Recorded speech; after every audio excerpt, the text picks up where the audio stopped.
Hi అండి. ఈరోజు video వచ్చేసి కొబ్బరి పచ్చడి చేసి చూపిస్తున్నాను. టిఫిన్‌లోకైనా ఇలా వేడివేడి అన్నంలో అయినా కొబ్బరి పచ్చడి వేసుకొని, నెయ్యి వేసి కలుపుకొని తినండి.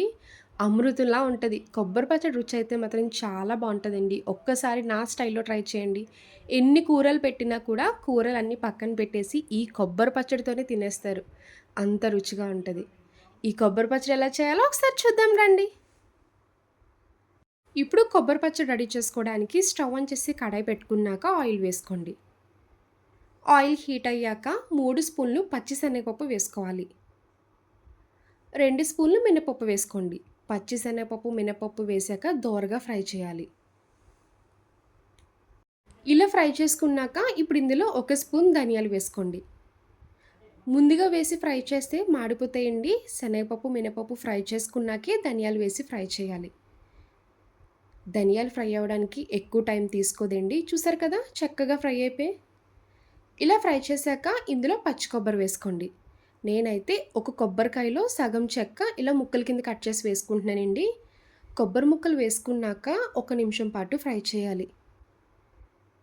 ఇందులోనే 5 వరకు వెల్లుల్లి రెబ్బలు వేసుకోండి. పచ్చి కొబ్బరి, వెల్లుల్లి వేసి ఒక 1 మినిట్ వరకు ఫ్రై చేసుకోవాలి. పచ్చి కొబ్బరి వేసి ఫ్రై చేసుకున్నాక ఇప్పుడు ఎండుమిరపకాయలు వేసుకోండి. ఎండుమిరపకాయలు మాత్రం ఈ టైంలోనే వేసుకోవాలి. కారం ఎంత తింటారో చూసి ఎండుమిరపకాయలు వేసుకోండి. నేనైతే ఒక 8 వరకు తీసుకున్నాను.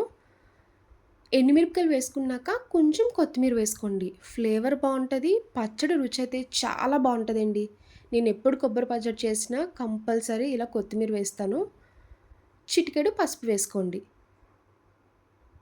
ఈ ఎండుమిరపకాయలు క్రిస్పీగా అయ్యే వరకు ఫ్రై చేయాలి.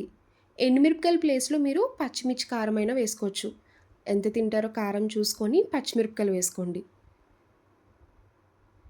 ఈ పచ్చడి టిఫిన్‌లోకైనా, అన్నంలోకైనా, ఎందులోకైనా కాంబినేషన్ చాలా బావుంటదండి. మార్నింగ్ చేసుకున్నారనుకో ఇడ్లీ, దోసలోకైనా, ఆఫ్టర్‌నూన్ రైస్‌లోకైనా తినేయొచ్చు. ఇలా మొత్తం కంప్లీట్‌గా ఫ్రై చేసుకున్నాక ఇప్పుడు ఇంకా స్టవ్ ఆఫ్ చేసుకోండి. కొంచెం చల్లారే వరకు పక్కన పెట్టుకొని అప్పుడు మిక్సీ జార్‌లో వేసుకోవాలి.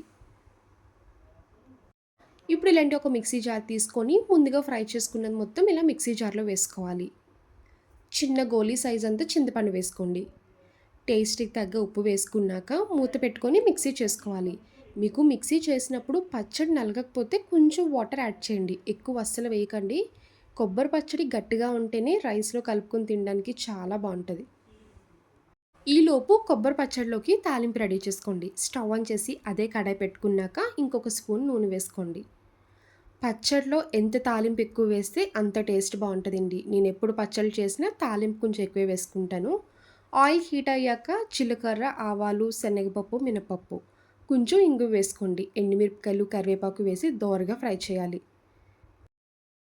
చూసారు కదా వీడియోలో చూపిస్తున్నట్టు కొబ్బరి పచ్చడి ఈ విధంగా గట్టిగా మిక్సీ చేసుకోవాలి. ఇలా రెడీ చేసుకున్నాక ఈ పచ్చడి తీసుకొని తాలింపులో వేసి కలపండి.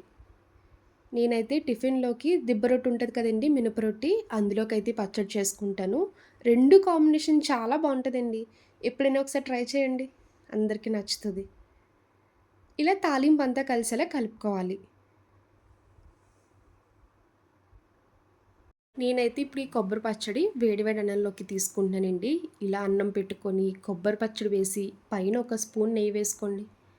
ఎంత అన్నం తింటారో మీకే తెలీదండి. చాలా బావుంటది. చూసారు కదా నా స్టైల్‌లో కొబ్బరికాయ పచ్చడి. నా వీడియో మీకు నచ్చితే లైక్ చేసి షేర్ చేయండి. ఫస్ట్ టైమ్ చూసేవాళ్ళు ఎవరైనా అయితే ప్లీజ్ అండి ఛానల్ సబ్స్క్రైబ్ చేయండి. బాయ్ అండి.